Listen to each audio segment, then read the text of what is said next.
खालिस्तानी समर्थक अमृतपाल का सुराग तलाशने के लिए एनआईए टीम देहरादून पहुंची थी। कहा जा रहा है कि यहां से एक महिला को हिरासत में लिया गया। यह महिला अमृतपाल के करीबी बताई जा रही है। उधर अमृतपाल को लेकर उत्तराखंड के तमाम बॉर्डर पर अलर्ट लगातार जारी है।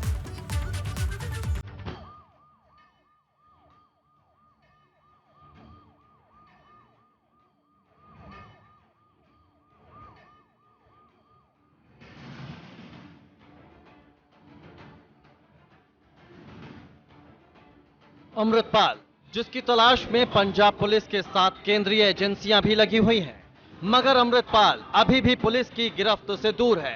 कहा जा रहा है कि वो शहर दर शहर अपना ठिकाना बदल रहा है। इस बीच खबर आई कि एनआईए की टीम दून पहुंची थी। सूत्रों का कहना है कि एनआईए ने यहां एक महिला को हिरासत में लिया है। ये महिला अमृतपाल की बेहद करीबी है। हालांकि उत्तराखंड पुलिस ने ऐसी किसी गिरफ्तारी से इनकार किया है। हमारे इस संबंध में कोई जानकारी नहीं है। हमारे तरफ से तो जो इनपुट्स आया था उस बेस पे हम चेकिंग और वेरिफिकेशन और अलर्ट जारी है। सर, सेंट्रल एजेंसियां भी इसमें लगी हैं, तो क्या उत्तराखंड पुलिस से कोई बातचीत या किसी भी चीज़ के? अभी हमारे पास ऐसे कोई बातचीत नहीं हुई है। जो जनरल इनपुट आया उस बेस पे हमारा वेरिफिकेशन और अलर्ट है।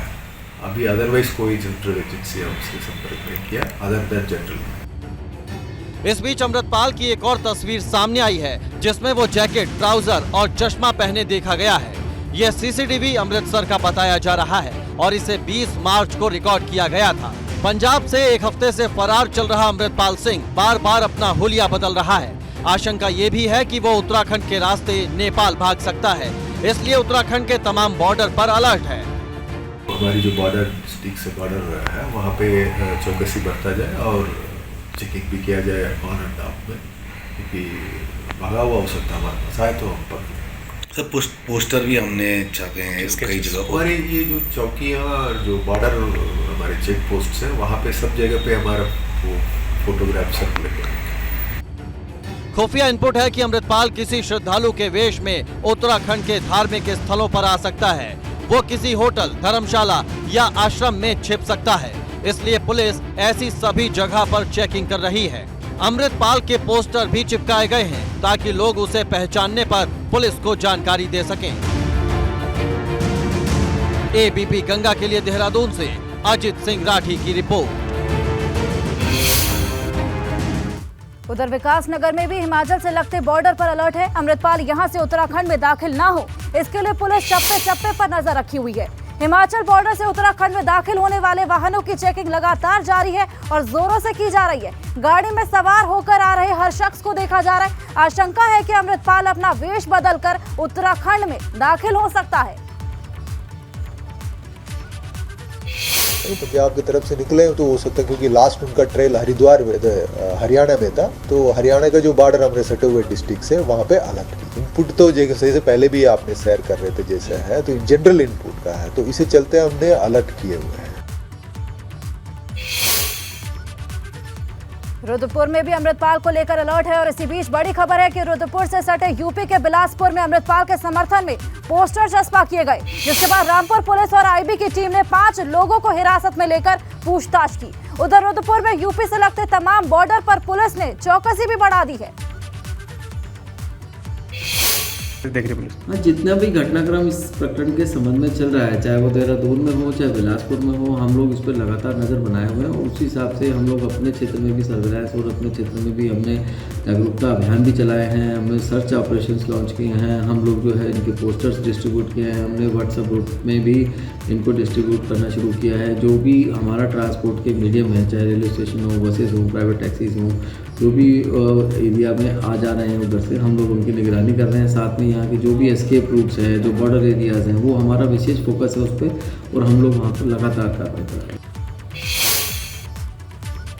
उत्तराखंड में साइबर क्राइम के मामले लगातार बढ़ रहे हैं। साइबर अपराधी लोगों को चकमा देकर उन्हें चूना लगा रहे हैं। बढ़ते साइबर अपराध के चलते अब उत्तराखंड पुलिस साइबर कमांडो तैयार करने जा रही है और ये कमांडो पूरे प्रदेश स्तर पर तैनात किए जाएंगे। तो डीजीपी का मानना है कि इससे साइबर ठगी जैसे अपराध पर लगाम लगाया जा सकता है।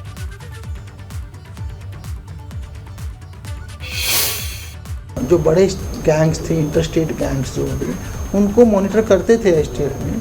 अब हमने इनसे कहा है कि हम एक टॉप 50 क्रिमिनल का डाटा बना दें ठीक है, उसमें ड्रग्स वाले भी ले लें और इस तरह के जो दूसरी तरह के क्रिमिनल माफिया उनको भी ले लें, तो इन लोगों पे फिर एसटीएफ लगातार नज़र रखेंगे, चाहे वो जेल के अंदर हो या बाहर हो। तो ये हमने जो है ऐसा एक 50 लोगों का स्टेट का डाटा बनाने के लिए इनको डाला। उधर चारधाम यात्रा को लेकर तीर्थ पुरोहित और मंदिर समिति भी तैयारियां कर रही है, मगर इस बार जोशीमठ आपदा की वजह से न सिर्फ श्रद्धालुओं में डर है बल्कि व्यापारी भी चिंतित हैं। ऐसे में तीर्थ पुरोहित मांग कर रहे हैं कि सरकार को ग्राउंड जीरो पर जाकर स्थानीय लोगों और तीर्थ पुरोहित से बातचीत कर इसका समाधान निकालना चाहिए। हालांकि बद्री केदार मंदिर समिति की अध्यक्ष का कहना है कि ये यात्रा से पहले सभी व्यवस्थाएं बेहतर कर ली जाएंगी।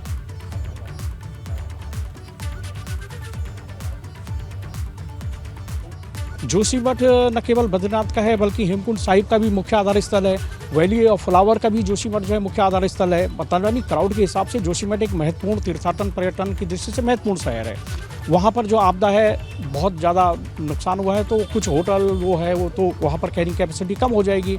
अब इसका पूरा भार या तो पांडुकेश्वर, गोविंद घाट या बद्रीनाथ में पड़ेगा। और बद्रीनाथ में भी मास्टर प्लान के तहत जो है कई आवासीय भवन जो हैं, कई होटल्स जो है वो क्षतिग्रस्त हो गए हैं। तो वो जो कमी है वो कैसे पूरी होगी, तो निश्चित रूप से जो है ये भी एक चुनौती होगी मास्टर प्लान के तहत किए जा रहे काम।